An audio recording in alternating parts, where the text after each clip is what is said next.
এখন আমাদের সম্মুখে গুরুত্বপূর্ণ ফিকরের পেশ করবেন জনাব হযরত মাওলানা হাফেজ আয়াত জামিল সাহেব হুজুর বারাকাল্লাহু ফি হায়াতি। আমি হযরতের মূল্যবান নসিহত শুরু করার জন্য মাহফিল পরিচালনা কমিটির পক্ষ থেকে সবিনয় আহ্বান জানাচ্ছি। السلام عليكم ورحمة الله وبركاته.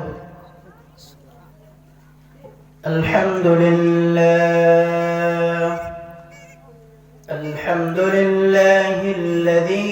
هدانا للإسلام ونزل القرآن هدى للناس وبينات من الهدى والفرقان وخلق الإنسان وكرم وعلمه من البيان ما لم يعلم فسبحان الذي لا يحصى امتنانه باللسان ولا بالقلم. ونشهد أن لا إله إلا الله وحده لا شريك له لا ضد له ولا مثل له ولا مثيل له. ونشهد أن سيدنا وسندنا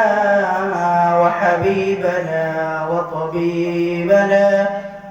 وطبيب قلوبنا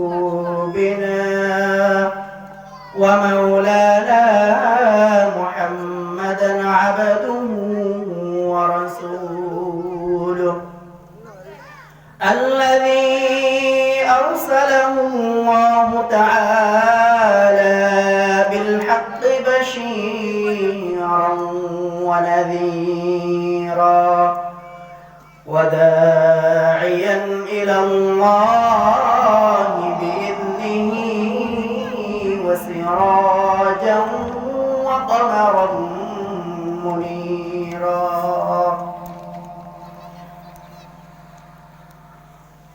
أما بعد فقد قال الله تعالى في قرآن المجيد وفي فرقانه الحميد. أعوذ بالله من الشيطان الرجيم. بسم الله الرحمن الرحيم. يا أيها الذين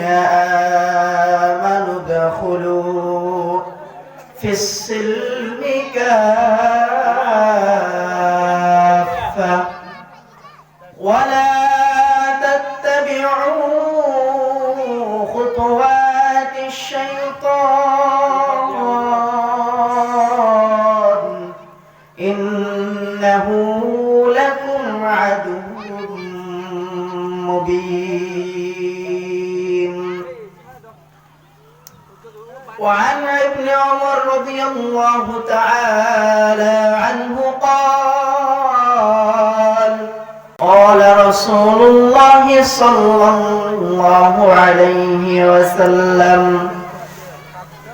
بني الإسلام على 5 شهادة أن لا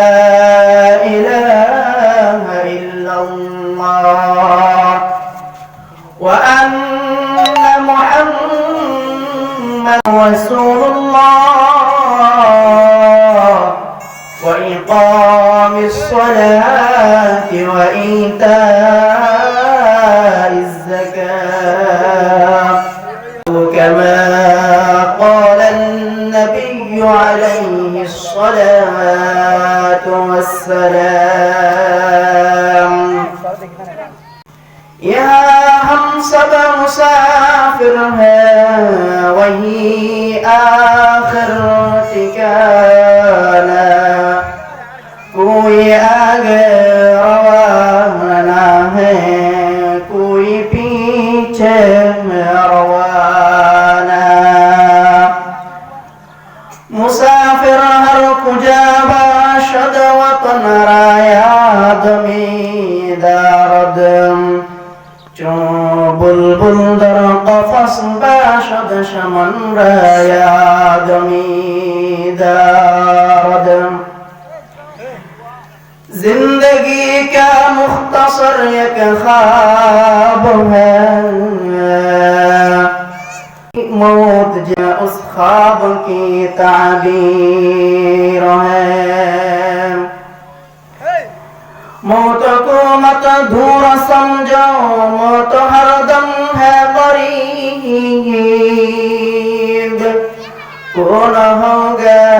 यार तेरा गुर जाने के लिए আমরা সকলে মুহাব্বতের সহিত দরুদ ইব্রাহিম পাঠ করি আল্লাহুম্মা সাল্লি আলা মুহাম্মাদ ওয়া আলা আলি মুহাম্মাদ কামা সাল্লাইতা আলা ইব্রাহিম ওয়া আলা আলি ইব্রাহিম ইন্নাকা حميد مجيد اللهم بارك على محمد وعلى آل محمد كما باركت على إبراهيم وعلى آل إبراهيم إنك حميد مجيد الحمد لله ثم الحمد لله الله পাক রব্বুল আলামিনের দরবারত অসংখ্য অগণিত শুকরিয়া যে আল্লাহ পাক রব্বুল আলামিন আরা অনরারে বিভিন্ন হাজতি ফারক গরিয়েনে আজিয়ার মতো এক মুবারক দিন মাঝে মুবারক মজলিসত বই আসরের নামাজের পূর্বে এবং মাহফিলের একদম প্রথম পর্যায়ে আল্লাহ পাক রব্বুল আলামিন আরা অনারে বই এনে কিছু হতা ফুলিবাল্লাহ তৌফিক দান করছে হত আল্লাহ বলি আল্লাহ পাক রব্বুল আলামিনের দরবারত আরা অনারা ব্যাগ গুণ অন্তর অন্তরস্থলতে শুকরিয়া প্রকাশ করি বেগুনহান আলহামদুলিল্লাহ আলহামদুলিল্লাহ বেগুনে কানা করি ঈমানের আওয়াজে মোহাব্বত ভালোবাসা লই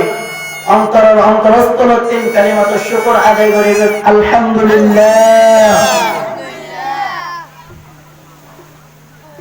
আরা ব্যাগ গুণের প্রিয় নবী সরকার দু আলম سید المرسلین شفیع المسلمین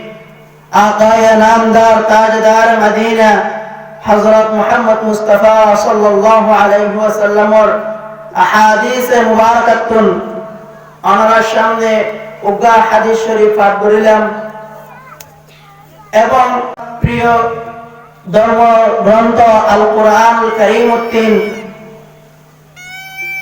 এক সূরার উগা আয়াত আমরা সামনে তেলাওয়াত করিলাম আল্লাহ পাক রব্বুল আলামিন যদি তৌফিক এনায়েত ফরমান তাহলে এই আয়াতের সামনে রাখি এই হাদিসের সামনে রাখি ওনার সামনে কিছু দ্বীনি আলোচনা করিবাল্লাই নিয়ত বুঝি ইনশাআল্লাহ ওমা তৌফিকি ইল্লা বিল্লাহ সম্মানিত হাজিরিন আমরা সামনে সূরাতুল বাকারা কোরআন শরীফের প্রথম নম্বর সূরা সূরাতুল বাকারা আয়াত তেলাওয়াত করিলাম যে আয়াতে কারিমার মাঝে আল্লাহ পাক রব্বুল আলামিন ইরশাদ ফরমান আউযু বিল্লাহি মিনাশ শাইতানির রাজীম ইয়া আইয়ুহাল্লাযীনা আমানু দাখুলু ফিস-সিলমি কাফা ওয়ালা